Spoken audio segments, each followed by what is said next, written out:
നമസ്കാരം. ഛത്തീസ്ഗഡിലെ മറ്റൊരു വീഡിയോയിലേക്ക് എല്ലാവർക്കും സ്വാഗതം. ഇന്നും നമ്മൾ ഛത്തീസ്ഗഡിലെ കൃഷിക്കാഴ്ചകൾ തന്നെയാണ് കാണിക്കുന്നത്. കൂടുതൽ കൃഷിക്കാഴ്ചകൾ കാണാനായിട്ട് നമ്മൾ ഇന്ന് ഇവിടുത്തെ ഒരു ഫാമിൽ കയറിയിരിക്കുകയാണ്.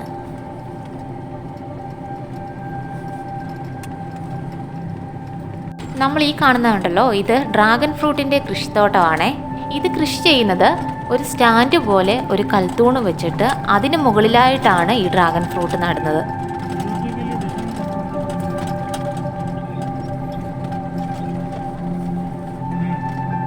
നമ്മൾ ഈ കാണുന്നതാണ് ഗ്രീൻ ഹൗസ് അഥവാ പോളി ഹൗസ്.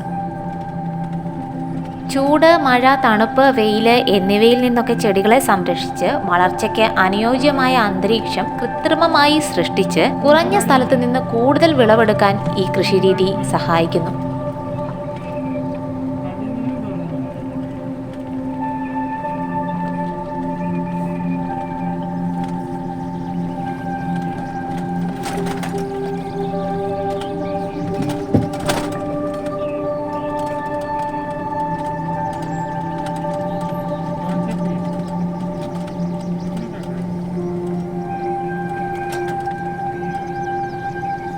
അടുത്തതായിട്ട് കാണുന്നത് പ്ലാവും തൈയാണേ.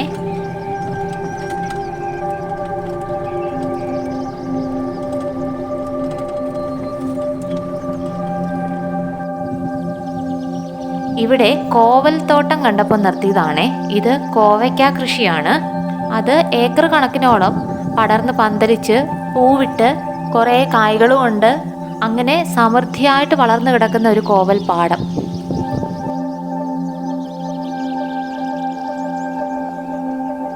വീണ്ടും പ്ലാവിൻ്റെ തൈകളാണ് ഈ നിൽക്കുന്നതെല്ലാം. അതിനപ്പുറത്തായിട്ട് നമ്മുടെ പോളി ഹൗസ്. അതുകൊണ്ട് മണ്ണിൽ പ്ലാസ്റ്റിക് കവറ് ഇങ്ങനെ നിരത്തി വെച്ചിട്ട് അതിലോരോ കുഴി കുഴിച്ചിട്ട് അതിനുള്ളിലാണ് ഇവർ കൃഷി ചെയ്യുന്ന ഏത് വിളയാണോ അതിൻ്റെ തൈ നടുന്നത്. ഇതുമൂലം മറ്റ് പുല്ലുകളുടെയും കളകളുടെയും ഒന്നും ശല്യം ഉണ്ടാവത്തില്ല. അതിനായിരിക്കാം അങ്ങനെ ചെയ്യുന്നത്.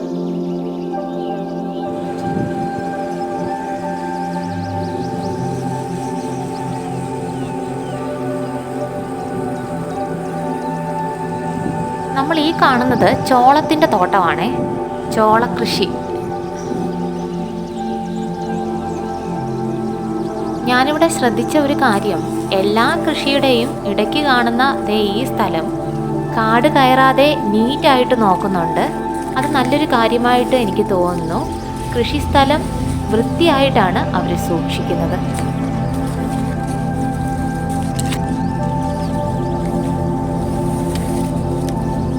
ഈ ഉണ്ടായി വരുന്നതാണ് ചോളം. ഒരു ചോളച്ചെടിയുടെ നേരെ മുകളിലായിട്ട് ആ ടോപ്പിൽ ആ പൂവിൽ അല്ല ചോളം ഉണ്ടാവുന്നത്. ഇതേപോലെ ഇടയ്ക്ക് കാണുന്ന ഈ കമ്പിലാണ്, കമ്പിൻ്റെ ഇടയ്ക്കാണ് ചെറിയ പൂവിട്ടിട്ട് അതാണ് ചോളമായിട്ട് വരുന്നത്. ഈ ചോളത്തിൻ്റെ ഈ ചെടിയും ഈ ഇലയും ഒക്കെ കാണുമ്പോൾ നമ്മുടെ നാട്ടിലൊക്കെ നമ്മൾ പശുവിനൊക്കെ കൊടുക്കുന്ന പുല്ലില്ലേ, ഏകദേശം അതിനോട് വളരെ ഒരുപാട് സാമ്യമുണ്ട് ഈ ചോളച്ചെടിക്ക്.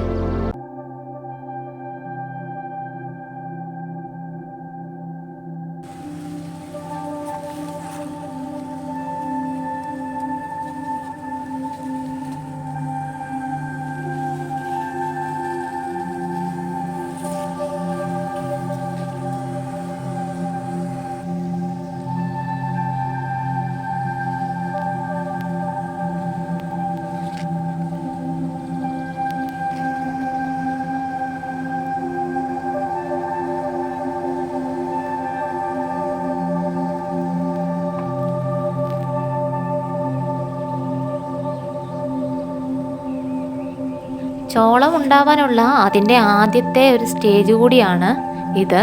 ആദ്യം ഇങ്ങനെ പൂ വന്നിട്ട് ഇതാണ് പിന്നെ ചോളമായി മാറുന്നത്.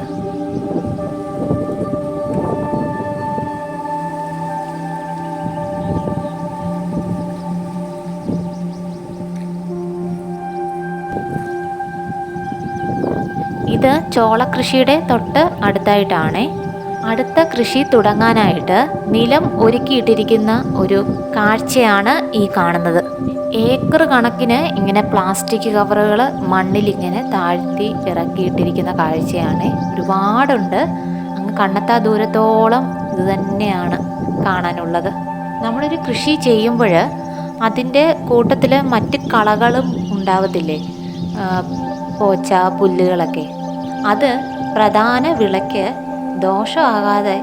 ദോഷമായിട്ട് വളരാതിരിക്കാൻ വേണ്ടിയിട്ടാണ് എനിക്ക് തോന്നുന്നു ഇങ്ങനെ ഈ പ്ലാസ്റ്റിക് കവർ ഇടുന്നത്. ഏതൊരു കൃഷിയും ചെയ്യുന്നതിന് മുമ്പ് നിലം ഒരുക്കി വെച്ചിരിക്കുന്നതാണ് ഈ കാണുന്നത്. ഒരു കൃഷിയുടെ ആദ്യത്തെ സ്റ്റേജായിട്ട് ഇത് കാണാൻ സാധിക്കും. ഇതിന് ശേഷമാണ് ഇനി നടീൽ, പിന്നെ അത് നനയ്ക്കുക, പിന്നെ അങ്ങനെ സ്റ്റെപ്പ് ബൈ സ്റ്റെപ്പായിട്ട് അതിൻ്റെ ഓരോ വളർച്ചയും അങ്ങനെ ആയിരിക്കും.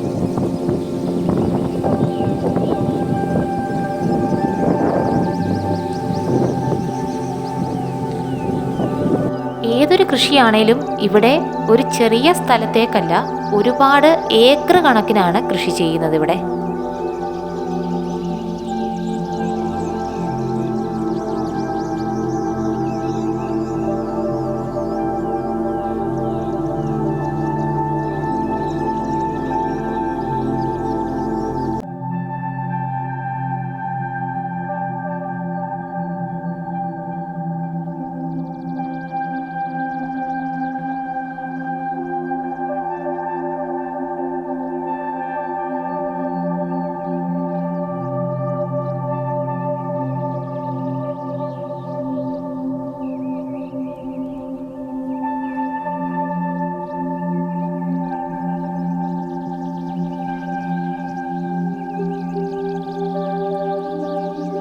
ഈ കാണുന്ന കമ്പുകളൊക്കെ ഇപ്പോൾ വള്ളികളായിട്ട് പടർന്ന് വളരുന്ന ചെടികൾ, ഇപ്പോൾ പാവല്, പയറ്, കോവല് അങ്ങനെയുള്ളതിനൊക്കെ പന്തലിടാൻ വേണ്ടിയിട്ടും, തക്കാളി, പച്ചമുളക് അങ്ങനെയുള്ള തണ്ടിന് അധികം കട്ടിയില്ലാത്ത വെയിറ്റൊക്കെ കൂടുമ്പോൾ ഒടിഞ്ഞു പോകുന്ന ചെടികളൊക്കെ ഉണ്ട്. ഒരു താങ്ങു കൊടുക്കാനും വേണ്ടിയിട്ടൊക്കെയാണ് ഈ കമ്പുകൾ ഇവിടെ ഇട്ടിരിക്കുന്നത്.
ഈ കാണുന്നതെല്ലാം ക്യാബേജ് കൃഷിയാണേ.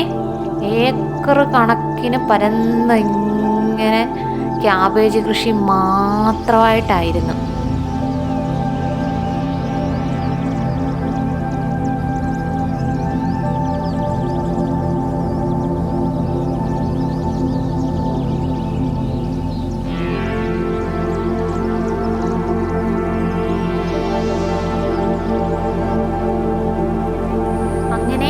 യാത്രയുടെ അവസാനത്തിലേക്ക് വരികയാണ്.